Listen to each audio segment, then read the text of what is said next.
What's up, everybody? My name is Scott Waters, and welcome to No Life to Metal. It's time for another rock and metal update.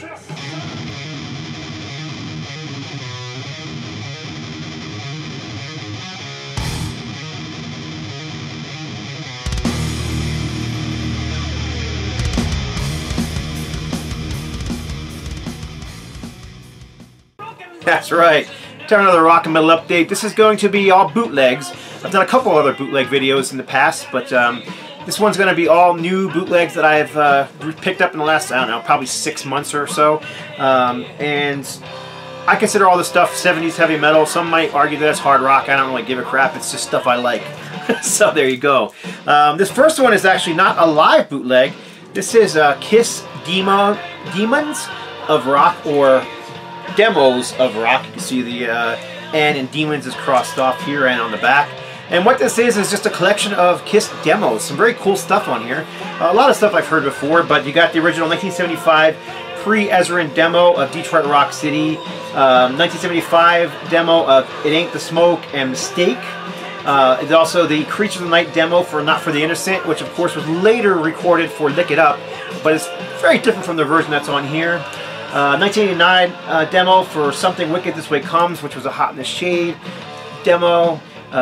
The demo for Domino, which was from Revenge, a Gene Simmons song from 1990 or so, 91. And then there is I Am Yours, which is a Psycho Circus demo, a song that probably should have been on the record. And the unreleased re-recorded version of Detroit Rock City from the 1998 movie, which is actually the actual 4 members of Kiss on that song. Most of the songs on Psycho Circus do not feature all 4 members. Some of them only feature Paul and Gene. A lot of them only feature Paul and Gene. Peter Criss hardly played on any of the album, save for one song, which would have been Ace Frehley's song, and that's the only other song that I'm aware of that all the original members from Kiss actually played on. Peter played drums, Ace played the leads, Paul played the rhythms, Gene played the bass. That's how it was on 2 songs. And Detroit Rock City from the movie is one of them. So very cool bootleg. This is actually a trade or whatever from my good friend Rui Martins from Portugal. Rui used to do videos. His channel's still up, but he hasn't done a video in a long time. I'll still try to remember to put a link down there so you can check out his channel, because his past videos are great. His collection is phenomenal.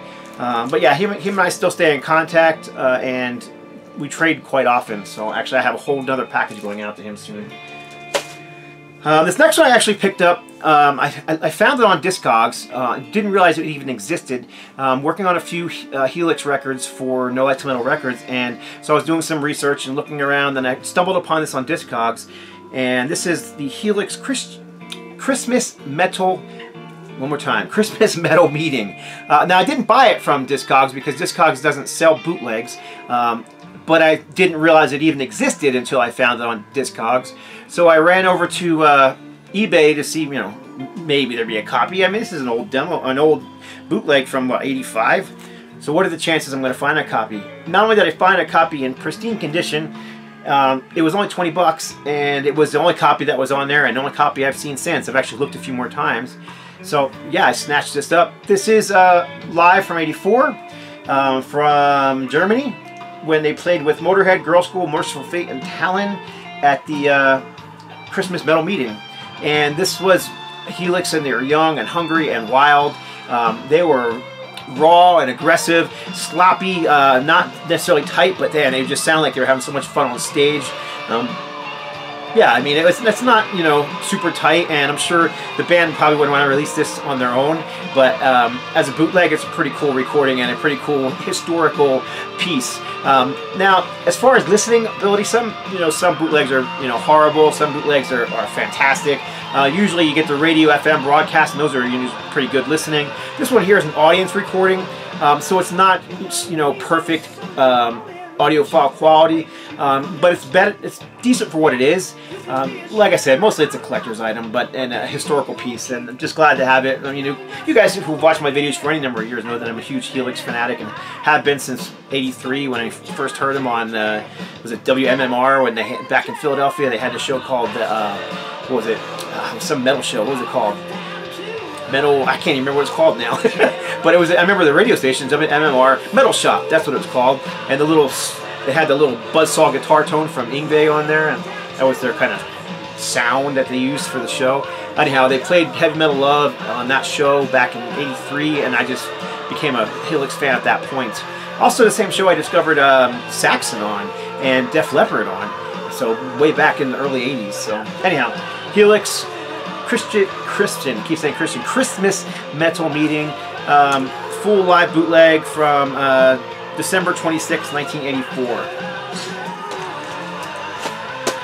This one's cool. This is a more recent release, but the sound quality on this thing's fantastic. This is AC/DC, live at the Old Wardolph in San Francisco, September 3rd, 1977. And again, this is an FM radio broadcast from KSGA-FM. The songs on here: Hell Ain't a Bad Place to Be, Kicked in the Teeth, a song you don't hear very often live, The Jack, High Voltage, Up to the Neck in You, another one of those songs you just don't hear very often, Whole Lotta Rosie, Baby Please Don't Go, which is one of my favorite AC/DC songs. I just love that. It's an old blues song that's been covered by so many people, but I just always loved AC/DC's cover of it. And then Problem Child. Just a great live show, great sound, high quality, 180 gram vinyl. Packaging's not much to show. I mean, this what you see here is pretty much what you get. I believe it's just on black vinyl. Has a little hype sticker on it that says it's a well-known AC/DC concert from their very first U.S. tour, including 2 songs from the Power Age album, Up to My Neck and You, and Kicked in the Teeth, which would be released some 6 months later. This is the only known live recording of these 2 songs with Bon Scott, so there you go. Pretty cool. Picked this one up on Amazon of all places, and it wasn't real expensive. You know, your normal cost for records these days, like 19 bucks. I don't know if it's still available or if it's still that price, but I was glad to pick it up. There's a lot of AC/DC bootlegs floating around right now, and I wouldn't mind picking more of them up, but who's got the kind of money, you know? Okay, next one. This is a Back on Black release. This is Live in America, New York, 1981, Blue Oyster Cult. Now, 81 was the Fire of Unknown Origin release, so you get a lot of Fire of Unknown Origin songs on here. Now, depending on your perspective on Blue Oyster Cult, you know, that's either a good thing or a bad. And for me, I love Fire of Unknown Origin. I mean, I was a kid in high school when that album came out, and I played it over and over again. I love that album. And there's a lot of tracks on there from that album. But the track listing here, Dr. Music, Burning for You, Fire of Unknown Origin, Joan Crawford.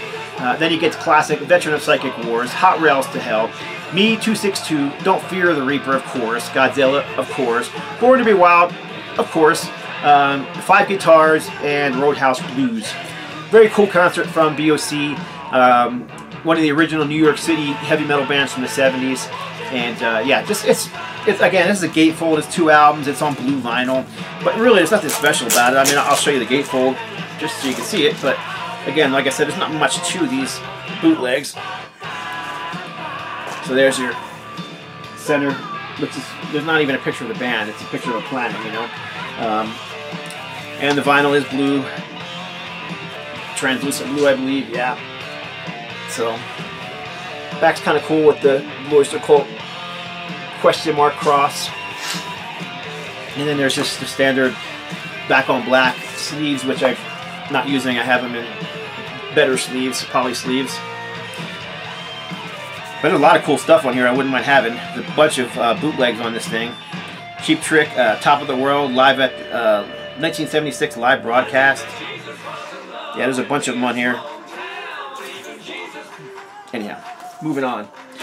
This last one is one of my all-time favorite bootlegs. Back in when I was in high school in the 80s, I picked up this cassette bootleg called, I think it was called 10 Years of Aerosmith or 10th Anniversary Concert or something like that. On cassette tape, I bought it in some store that sold bootleg cassettes, but you had to like ask the guy behind the counter. He had them behind the counter and bring them out, and you could pick your ones you wanted. Anyhow, I had that cassette. Oh, I wore that thing out. I played it so much. It's so raw, so heavy, so it's just prime Aerosmith. They were so wasted. But there was just something about that sloppy performance that just gave it character and charisma, and that's what you get here. And it's funny hearing this this broadcast. I remember that my tape had some dropouts here and there, and you know, just some some problems with it, but I never cared. The sound was pretty good, but you know, it's a radio broadcast, but it had some dropouts here and there. When I played this vinyl version of it, wouldn't you know that those same dropouts are in the same place? I wouldn't doubt that this vinyl cassette was made from a cassette copy that somebody has. Of course, you get the genius in packaging, like a lot of bootlegs. So you got a picture of Joe Perry and Steven Tyler in the back. Of course, 1980, Joe Perry was in the Joe Perry Project and was not with Aerosmith. It would have been Jimmy Crespo, who is pictured on the inner sleeve, I believe. Yeah. There's a picture of the band on Hit Parader magazine, and you can see right there. There's Jimmy Crespo, who I always thought was a great guitar player in his own right, on stage with them. What should have been the picture on the back, but whatever. It's a great album, great live concerts, all classic stuff from the 70s, including songs that they don't play anymore, like 3 Mile Smile, Reefer Head Woman, Mother Popcorn, Think About It. I mean, these are great songs that aren't played much anymore. Making a Promise, Come Together, Seasons of Wither, I Want to Know Why. I mean, this is, you know, not like your greatest hits release. This is deep catalog stuff, which is freaking awesome. So anyhow, I think it's just on black vinyl, if I'm not mistaken. Let's just double check it. Yeah, pretty standard center rings, Parachute Recording Company, whatever that might be. And then it's got the just black and white Aerosmith on the other side. Very cool sound though. Great album. I got this one also on Amazon for, I'm going to say this was a little more expensive than some of the other ones. It might have been around $25. It is a double album, so I didn't mind paying that. And plus it's Aerosmith, and it's a classic show nonetheless. They had it on CD and vinyl on Amazon, so there you go. 5 bootlegs that I picked up in the last 2 months. You know, I don't pick up a lot of them, but when I see some good ones, I'll grab them. So that's it. Love to hear your comments below. And that's it. God bless. Stay strong.